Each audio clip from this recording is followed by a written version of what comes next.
the weather forecast with C3 Production. Good morning, ladies and gentlemen. It's good to have you for this brand new edition of the weather forecast. Happy start of the weekend, as we all expect calm weather across the entire nation this morning and until the afternoon. Those slight dust suspension will be expected in the far north region, where we'll have a maximum temperature of 39 degrees and 38 degrees expected in the north region, 28 degrees in part of the east region, the Adamawa region, the center and the littoral region and the southwest region, and 25 degrees expected in the northwest region. For details, ladies and gentlemen, let's go to the far north region, where the sun will be covered this morning. In the whole region, as you can see, we'll have a maximum temperature of 38 degrees, and in the afternoon, the same weather condition is likely to prevail. We'll have a maximum temperature of 41 degrees. Let's go now to the littoral region, where light showers are not expected, and it will be partially cloudy, and the same weather condition to prevail until the afternoon, where Edea will have the sun at its zenith. Let's end now with the west region, where the sun will be covered in the whole region, and light showers are not expected. The same weather condition to prevail until the afternoon. We'll have a maximum temperature of 31 degrees. Ladies and gentlemen, do not forget to consult to know which cultivation suits your area. Have a good day. God bless you. That was the weather forecast with C3 Production. Bonjour à tous et bienvenue sur Cameroun Delight. Nous sommes le vendredi 26 mars 2021 et au menu de cette matinale d'information, nous aurons tout à l'heure la revue de presse présentée par Yves Mousso Lebaga. Il reviendra plus tard à 7 h pour vous servir les nouvelles, le premier point actu du jour en direct après le tour des régions que vous venez de balayer avec le Regional Tour. Nous aurons aussi dans cette édition de Cameroun Delight la page éco, et aujourd'hui au menu de la page éco, nous parlerons de cette reprise de la circulation sur les axes Babadjou, Bamenda et Boné-Poupa-Yabassi, deux axes qui avaient été complètement mis hors service par les pluies diluviennes sur les villes de Bamenda et de Douala. Donc le ministre des Travaux publics l'assure, les axes sont désormais réhabilités et les buses ont été réparées. La circulation peut donc reprendre de bonnes roues. Dans la page éco, nous parlerons également de la route Evodoula-Mbébé-Ndom. Les travaux sont achevés. C'est une route qui va permettre de relier les régions du centre et du sud, et donc de densifier les échanges ou encore d'élargir les bassins de production ou les circuits d'écoulement du bassin de production du centre et du sud. Nous aurons également dans notre page éco des nouvelles du département du Noun et des opérations de désenclavement de cette zone-là, avec le projet de développement rural du Mont Mbapit, une infrastructure routière des arrondissements de Malantouen et Njimom vient donc d'être inspecté par le maître ouvrage. Donc ce sont là quelques sujets au menu de la page éco de ce vendredi, avec évidemment notre chiffre du jour à découvrir autour de 6h40. Nous parlerons évidemment politique à 7h20. Et aujourd'hui, au menu de Politics, la coopération sino-camerounaise. Cédra Legambele va nous plonger dans les différents axes des relations entre la Chine et le Cameroun. C'est en marge d'une série de concertations au ministère des Relations extérieures et un débat sur les 50 ans de relations exemplaires entre le Cameroun et la Chine qui a lieu au campus de l'IRIC à Yaoundé. Voilà en gros ce qui fera le contenu de Cameroun Delight ce vendredi 26 mars 2021. Vous le savez, à 8 h, on va directement prendre le relais de la rédaction centrale pour le journal présenté par Franck Evina. Et juste après, nous aurons notre sélection du jour. Voilà en gros, comme je l'ai dit, la vitrine de Cameroun Delight ce matin. On va débuter directement avec la revue de presse présentée par Yves Mousso Lebaga. Il est déjà sur ce plateau. Yves, good morning and welcome. Good morning, Gladys. Thanks for receiving me. How did you wake up this morning? Pretty fine. It was very cold this morning. Reason why sluggishly, but we had to come to work. We have to come to work because on every Friday we are waiting for the international papers. Yes. Today we take you across the national frontiers. But before that, even locally, we'll take some newspapers. Yes, what are the main topics this morning? Tell us. Like in the local newspapers, they talk about the Minister for Africa, UK's Minister for Africa, was received in an audience by the head of state, and both men reviewed cooperation ties between the United Kingdom and Cameroon. The papers talk about blackout, the epileptic power supply that Yaoundé city dwellers have been receiving, so many power outages. The papers come back to that and how it has affected people's businesses. And across the national frontiers in South Africa, to be precise, there is a battle for who takes over King Goodwill, the paramount ruler of the Zulu clan. The Zulu clan in South Africa has a total population of over 10 million. And so who succeeds King Goodwill? There's a battle over there in South Africa. And we'll also be looking at how COVID-19 is affecting countries in France and in the UK. Those topics and more are in Tabloid, presented this morning by Ifomoso Lebaga.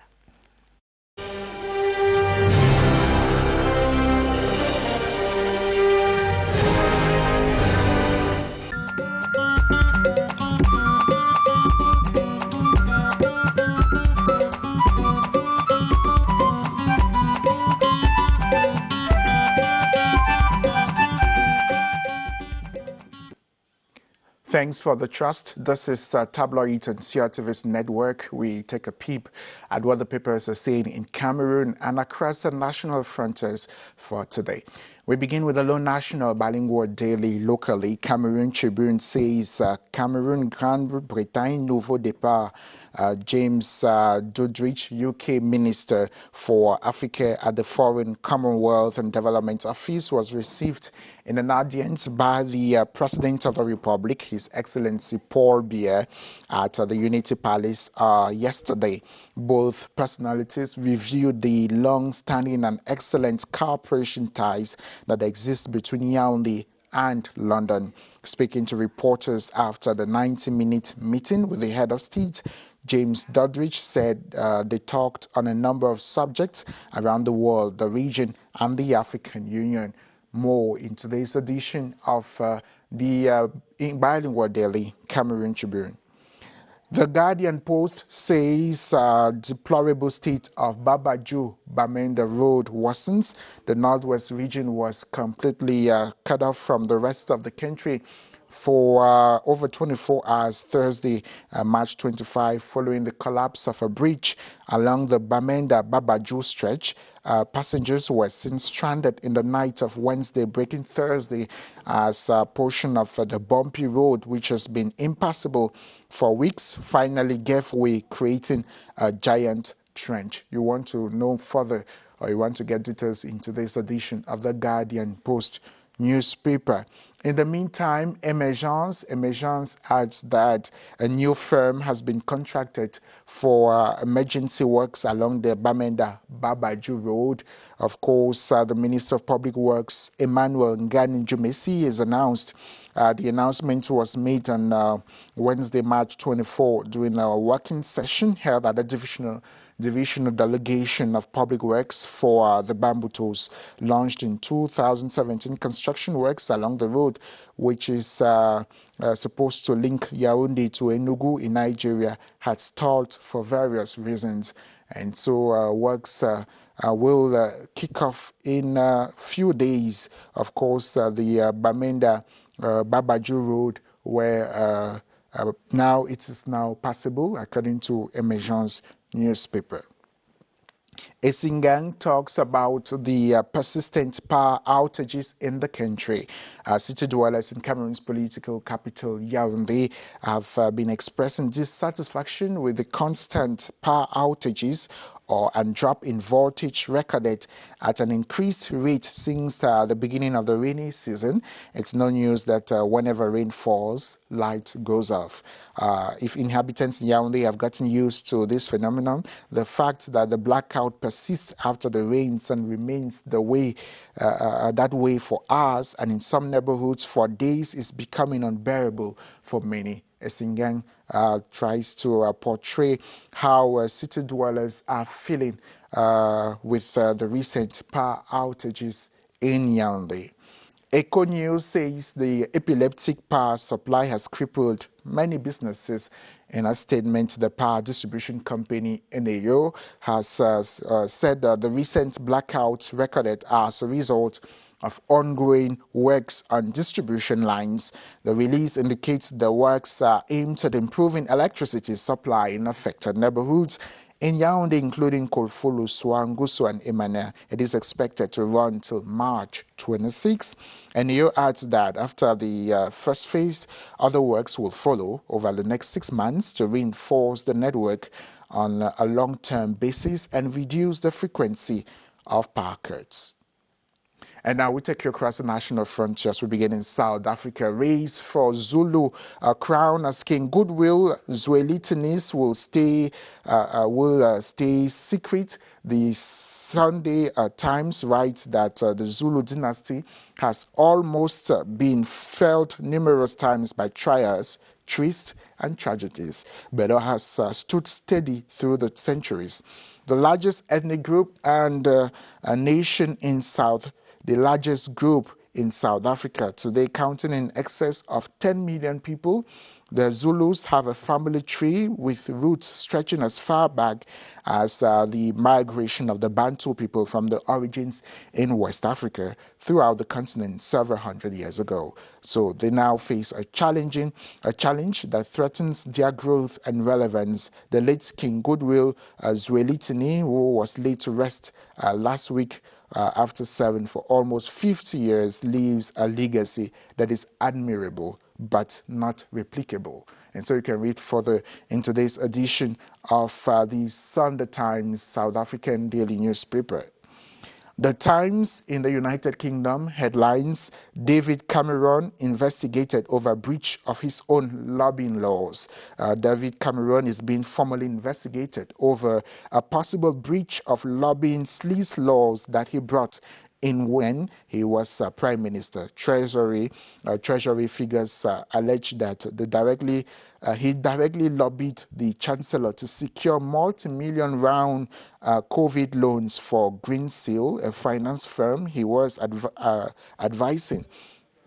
Cameron also approached the Bank of England in an attempt to secure Greensill's participation in the loans program. Such interventions may fall foul of legislation that forbids third parties to directly lobby ministers or senior officials without declaring themselves on the government's official register of lobbyists. Failure to register can lead to a £7,500 civil penalty or, in severe cases, criminal prosecution. Cameron, 54, tried to secure loans for the company from the government's COVID corporate financing facility. And you can read further in the UK's The Times newspaper. USA Today says the 21-year-old suspect in Monday's massacre at a Colorado supermarket, which left 10 dead, including a store manager and a police officer, faces 10 counts of murder in the first degree, police said last Wednesday. Ahmad Al-Aliwi Alisa of Arvada near Denver is accused of opening fire Monday afternoon at the King Superstore in the university city of Boulder, killing people ranging in age from 20 to 65, according to authorities. Police took the suspect into custody at the store Monday afternoon, less than an hour after panicked 911 callers told dispatchers of the killings unfolding there. And further, you can read in the USA Today. La Croix in France says Turkey is turning back to Europe. Turkey will maintain its active foreign policy and stand with oppressed nations in line with its national and international interests, the country's president Erdogan told a major ruling party convention on Wednesday. Situated at the crossroads of Africa, Asia and Europe, Turkey does not have the luxury of turning its back on either the East or West. President Recep Tayyip Erdogan said, adding that it will set its foreign policy while protecting its own national and international rights. Speaking on the 7th Grand Ordinary Congress of the ruling Justice and Development Party in the capital, Ankara, Erdogan commented on a range of issues such as Turkey's development under his party, the economy and foreign policy. From the US to Russia, the European Union to the Arab region, we will continue to shape our relations with all countries in line with Turkey's interests and the expectations of our nation, President Erdogan told the press. French sports magazine L'Equipe, we end with French sports magazine L'Equipe, which says the French national football team has a long way to go. France kicked off their World Cup qualifying campaign in unconvincing manner as they were held to a 1-1 home draw by Ukraine on Wednesday. Antoine Griezmann put the world champions in front in the first half with a brilliant strike, only for defender Presnel Kimpembe to hand the visitors a point with an own goal after the break. The result left Didier Deschamps' side and Ukraine level with Finland and Bosnia in Group D after they drew 2-2 in the other game. Les Bleus next face Kazakhstan and Bosnia away on Sunday and Wednesday. How long will the blue, the French team, go with the qualifiers for the 2022 World Cup? You can read further into this edition of L'Equipe, the French sports magazine daily paper. And that puts an end to Tabloid and CRTV's network. Thanks very much for watching. For local newspapers, you know how to do it. You can get to the newsstands, buy a newspaper. Most of them sell at 400 francs. And for international newspapers or magazines, you can get to bookshops. While you read, do have a fun-filled weekend.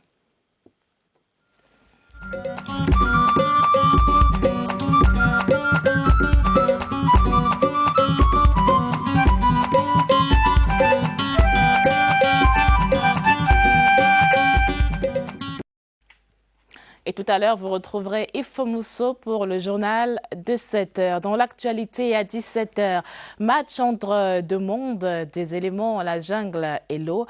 Les Lions indomptables vont rencontrer les requins bleus du Cap-Vert. Ce sera à 17 heures, heure du Cameroun, 15 heures, heure de Praia. Une rencontre retransmise en direct sur nos antennes, sur la CRTV. Et hier, après la dernière séance d'entraînement, on peut dire que les Lions sont au top pour bouffer du requin. Et si on regardait les éléments en une de l'actualité ce 26 mars 2021, le rappel des titres, les top stories, une signature d'Aminatou Bindoho et Yvonne Ako.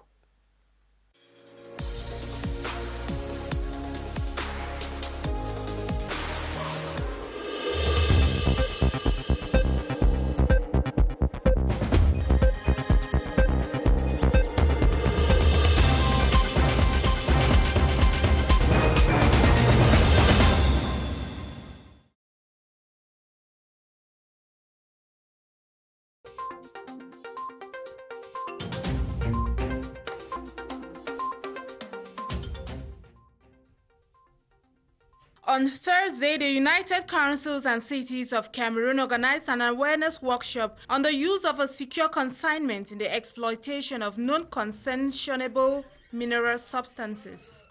The objective was to sensitize mayors of Cameroon to urge companies specialized in mineral extraction in their municipalities to show proof of a consignment note that allows them to pay taxes to the municipality for accountability.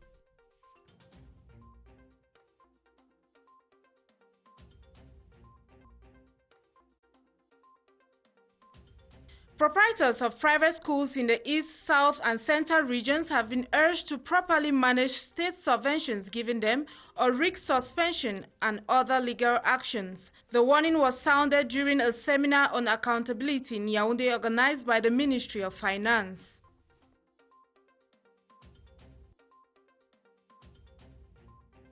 The official launch of the Open Business Days for Technical Schools opened in Kribi on Thursday. These Open Business Days for Technical Schools is an initiative to foster the professionalization of technical education. The event was chaired by the Minister of Secondary Education, Professor Nalova Lyonga.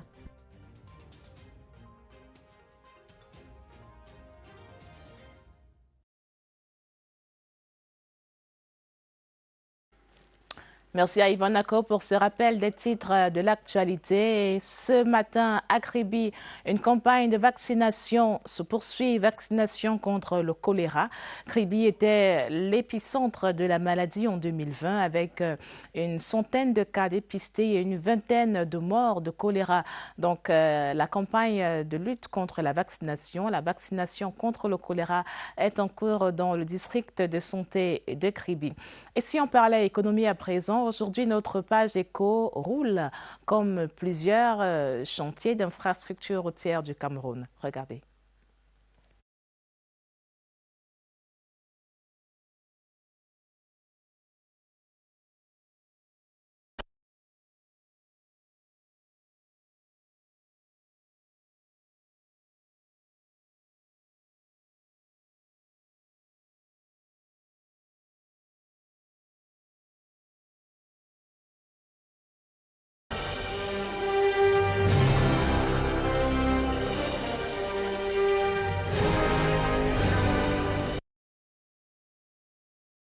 Et pour débuter cette page éco, cette reprise de la circulation sur les axes routiers Babajou-Bamenda dans le nord-ouest et Douala, Bonepoupa, Yabassi dans le littoral.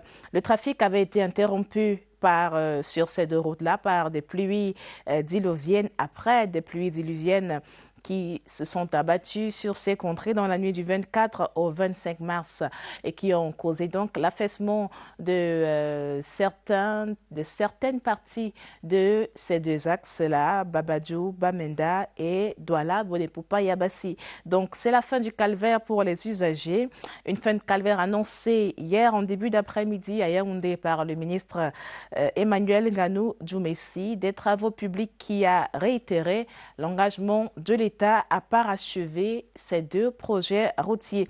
On reste sur les routes du Cameroun, sur les chantiers d'infrastructure pour se féliciter de l'achèvement des travaux de la route Evodoula Mbebe Ndom, une route qui va relier le centre et le sud du pays.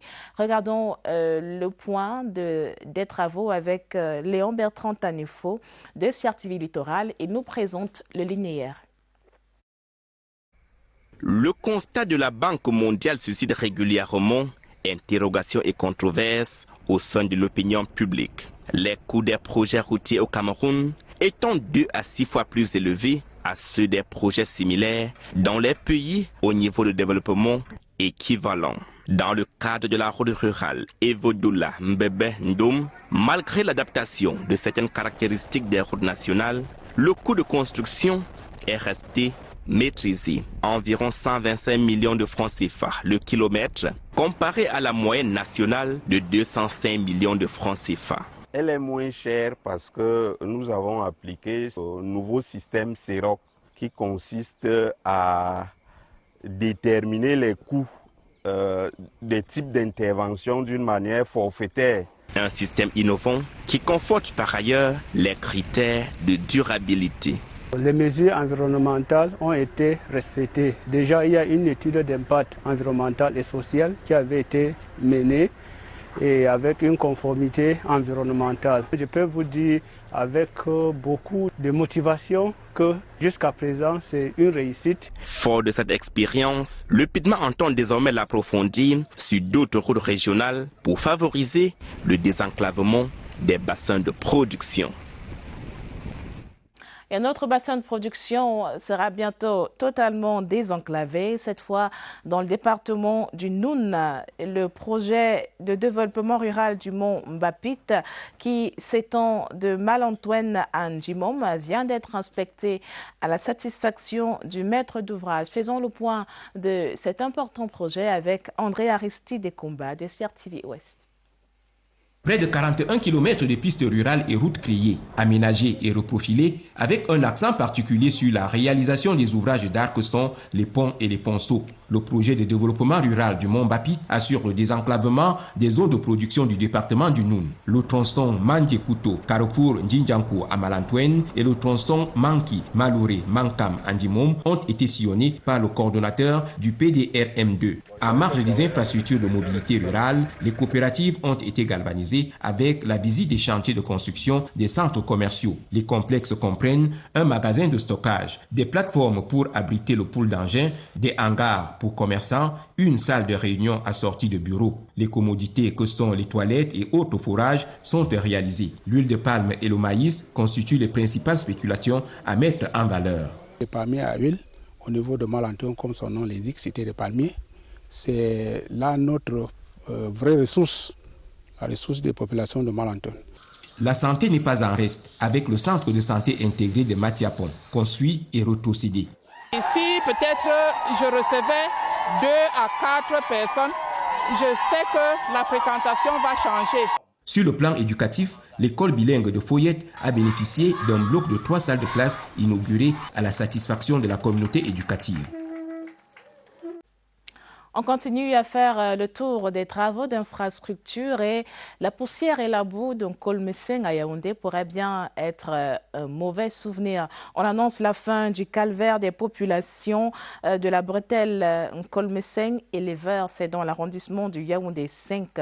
Donc les 6 km de route seront bitumés dès le mois de juillet prochain sous le financement de la Banque mondiale. Les indemnisations sont disponibles, mais pourquoi avoir attendu autant de temps? Réponse avec Cyril Kingembepe. Tabliers fortement dégradés, des véhicules cabossés, des plaintes sans fin et parfois des promesses non tenues. Ce tableau est bien connu entre Kolmeseng et éleveurs. Toutes les populations riveraines de cette route et qui vont être affectées négativement dans le projet doivent être indemnisées dans leur intégralité avant que la Banque mondiale donne l'autorisation d'ouvrir les chantiers. Le décret et l'enveloppe des indemnisations sont disponibles. Le bailleur de fonds n'a plus d'objection. Soit ces familles demandent de l'argent en espèces, soit alors elles optent pour du matériel en compensation. Donc pour ce qui est des montants qui avaient été déjà évalués, l'argent est disponible auprès de la communauté urbaine. 18 mois après le lancement des travaux annoncés pour juillet 2021, ce calvaire sera oublié. Il y aura cette belle route, 2 fois 2 voies, 6 km, qui traverse le quartier.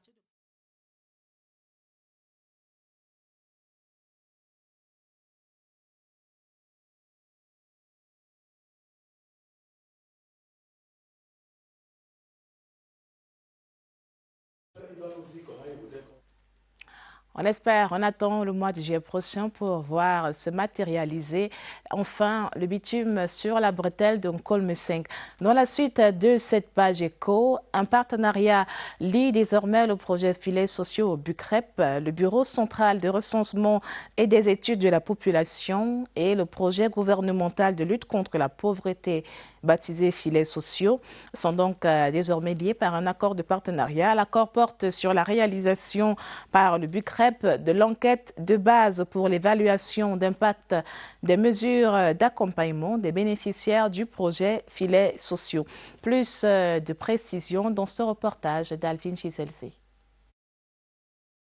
C'est l'heureux aboutissement d'un travail intense, abattu loin des projecteurs. Le projet filets sociaux a désormais un partenaire stratégique pour mener à bien la mission d'évaluation des mesures d'accompagnement des populations hautes et des réfugiés au Cameroun. Nous avons un personnel pluridisciplinaire. Nous avons des démographes, nous avons des statisticiens, nous avons des géographes, nous avons des cartographes, nous avons des sociologues. Tous ces gens-là travaillent dans la réalisation de des recensements ou des enquêtes socio-démographiques. Le BUCREP a 8 mois pour rendre sa copie. Près de 10 400 ménages, dont 5 200 femmes et 5 200 hommes, bénéficiaires des transferts monétaires dans le cadre du projet Filets sociaux vont par voie numérique répondre à un questionnaire élaboré par le BUCREP. Le programme gouvernemental de lutte contre la pauvreté s'active en ce moment au paiement des transferts monétaires d'urgence Covid-19. Nous avons déjà ciblé les 80 000 bénéficiaires de ce programme. Chaque bénéficiaire reçoit un montant total de transfert de 180 000 francs CFA pendant 3 mois. Des équipes sont à pied d'œuvre pour le bon déroulement de cette importante activité du projet Filets sociaux. Et si on allait à présent dans la région de l'extrême nord, où un projet également a pris son envol cette semaine-ci. Le projet du comité de pilotage du bassin du lac Tchad, les travaux de la 4e session de ce comité-là se sont tenus à Maroua. Les enjeux de cette session sont compilés dans ce compte-rendu de Lionel Minguet de CRTV Extrême Nord. La reprise progressive de l'activité économique dans les localités de Amchidé et Limani constitue la preuve que le projet facilité régional de stabilisation du bassin du lac Tchad a des impacts sur le terrain. Le retour des personnes déplacées, c'est un bon indicateur de résultat. Le commissariat de police de Amchidé est également en cours de finition. Il y avait les douanes qui sont également en cours, un poste forestier qui vient d'être achevé. Il est aujourd'hui question de poursuivre la consolidation du pacte de confiance entre la population et les forces de défense et de sécurité, tout en veillant à la bonne exécution des projets. Nous fustigeons les sociétés qui parfois traînent du pied, gagnent le marché et tardent à les exécuter. Nous avons demandé au PNUD, à la commission de passation du marché, d'être beaucoup plus regardant et appliquer la réglementation en vigueur. L'aspect de la documentation civile, à savoir l'établissement d'actes de naissance et carte nationale d'identité, constitue l'une des priorités des interventions dans le Logon-et-Chari et le Mayo-Tsanaga. Et le portefeuille de la coopération entre le Cameroun et la Banque mondiale était en examen cette semaine à Yaoundé avec 14 projets actifs. L'ensemble des engagements en cours est estimé à 927 milliards de francs CFA. Des interventions majoritairement orientées vers le secteur des infrastructures. Il était question de faire le point sur l'évolution de ces différents projets et d'atténuer les obstacles identifiés. Présentation des travaux, mais aussi du portefeuille de la Banque mondiale au Cameroun avec Alvin Giselze. C'est un acteur majeur qui compte dans la réalisation des projets d'investissement au Cameroun. Avec 14 projets actifs, la Banque mondiale accompagne le Cameroun dans son processus de développement. Que cela soit dans le capital humain, la disponibilité de manuels scolaires. Et nous avons constaté des efforts importants en matière de développement rural, de productivité agricole, d'accroissement de revenus pour les producteurs en milieu rural. Et donc ça, c'était d'excellents points. 6 autres projets sont jugés peu satisfaisants. Il s'agit entre autres du projet de développement du secteur des transports et celui de l'accès à l'électricité dans les zones desservies. Il y a moyen de faire mieux, notamment dans le domaine des engagements non décaissés, soit environ 655,3 milliards de francs CFA. Cela veut dire tout simplement que des ressources qui ont été allouées sont disponibles mais ne peuvent pas être injectées dans l'économie. Et le temps qu'il nous reste pour le faire, faute d'avoir fait cela, on risque la forclusion, c'est moins de 2 ans. L'ensemble des engagements en cours s'élève à environ 927 milliards de francs CFA. La revue conjointe du portefeuille de coopération Cameroun-Banque mondiale vise à améliorer la performance des projets en cours et ceux envisagés. Et pour refermer cette page éco, le chiffre du jour, prenez bien note de notre chiffre du jour à 14 986 milliards de francs CFA. Il va s'afficher sur vos écrans. Le chiffre du jour qui représente donc l'enveloppe globale du sous-programme des routes communales pour l'édition 2021. Cette somme a été dévoilée lors d'une récente concertation relative à l'élaboration du programme d'entretien des routes communales au Cameroun. Donc, 14 986 milliards de francs CFA, enveloppe globale du sous-programme des routes communales pour 2021. Et c'est la fin de cette page éco, édition du 26 mars 2021. À tout de suite.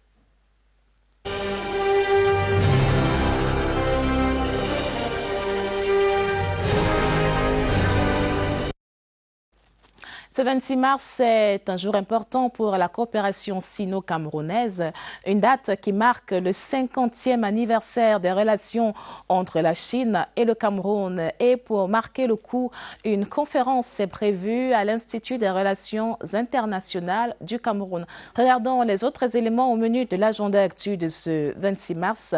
C'est une signature de Martin Bani.